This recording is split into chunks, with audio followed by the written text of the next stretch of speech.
Welcome to Attic Raiders Retro Reviews, where today I'm going to be painting up the Thraex from Blood on the Sands, which is a war game of gladiatorial combat.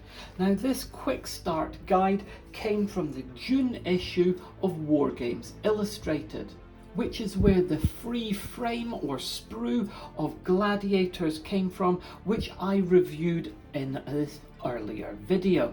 Now, I've already painted up the Murmillo from this, but today we're doing the Thraex. So let's jump in and get started. For my Thraex, I wanted him to have a deeper, more Mediterranean skin colour than my Murmillo. So I'm starting with a base layer of Cadian flesh tone. I wanted him to have more warm olive tones, so a really watered down layer of rat skin flesh goes over the top of that. Once that was dry, I found that it wasn't really as dark as I wanted in the deep parts. Didn't give me enough contrast, so I went over everything with some Reichland flesh shade, and that allows that recessed detail to really stand out.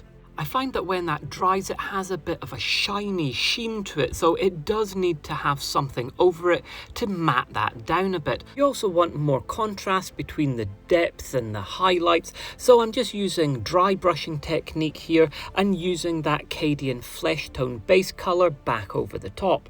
Then, to really pick out the highlights on those muscles, I mixed the Cadian flesh tone with a bit of wraith bone just to make it much lighter colour, and going in and carefully this time picking out some of those highlighted raised areas. I then decided to sort out the base with some basing material. Now, normally I would either do this very first thing or very last thing, but here I'm doing it in this step because I'd already made up this basing material when I was doing my Murmillo, so I just used some of that before it dried out completely.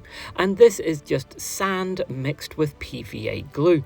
Then for the armour and the clothing, I start at the base layer and work my way up in layers. So here I'm using Rakarth flesh in order to paint in the leg and the arm wrap material. And that's then followed by some Gothor brown for the leather straps going across his chest, which look really good, but they don't seem to do anything because they're not holding anything on. Now, whereas the Murmillo only has one leg greave, the Thraex has two. So here I'm trying to vary up the paint colours a little bit, and this time using a Castellax bronze as the base colour. And that's going to go over his helmet as well, including this griffin-shaped crest, which the Thraex is famous for. And then a bit more Gothor brown on the leather straps on the back of the legs and on the back of the arm. I want to make sure that this guy is different looking from my Murmillo, so for his manica or arm guard, I'm using my Humbrol 53 metallic gunmetal so that it's more silver in colour rather than bronze or gold. And I'm using that on his curved sicca as well. Red versus blue is always a classic colour combo, so for his loincloth I'm going for a base coat of Stegodon Scale Green, which despite its name is very blue in tone. For his helmet feathers I'm introducing some colour contrast by using Screamer Pink, and I need to add a little bit of buckle detail using Castellax Bronze on those straps that don't really hold anything. Now we really want to start adding some depth and contrast and shadow, so for this I'm using Known Oil and going over all the gunmetal coloured parts with that. And then I also used it to add depth and shadow to all of the cloth wrapped parts and to the helmet feathers. For all of the bronze metal pieces and the brown leather straps, I decided to use a much more brown shade of wash. And for that I'm going over everything with a slightly watered down Agrax earth shade. For the loincloth I decided against using a dark wash to go into the crevices, instead only applying highlights. So here I used a Thunderhawk blue, watered it down slightly and carefully painted it onto the raised folds. And once that was dry, I then mixed some Wraithbone in with the Thunderhawk blue to get a much lighter tone, watered it down a bit more, and then applied that carefully over the top to get these nice raised highlights on the folds. For the metal parts, I was much less careful because partly there's much more fine detail on this, which is hard to pick out with an individual paintbrush, but is really easy to pick up with some dry brushing. So I used a bit of Gehenna's gold on top of the bronze to really make those highlights pop. And then I know it's not particularly realistic with the kind of metal that I've used, but I did put in some Stormhost silver dry brushing just to really pick out some more of that detail. And then finally with the feathers, some Screamer Pink mixed with Wraithbone to highlight those tips.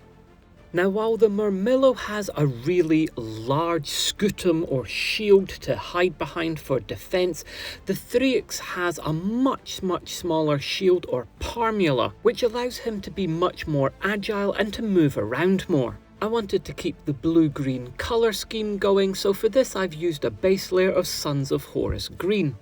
The laurel leaves were then picked out in a much lighter Elysian green, and the raised detail on this shield means that this was really easy to paint in with a fine-tipped brush.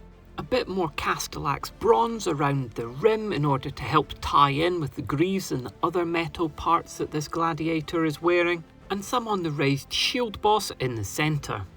I then used a bit of Bealtan green shade to add some depth, and used Agrax Earthshade to add depth to the bronze parts, before highlighting with a little bit more Gehenna's gold.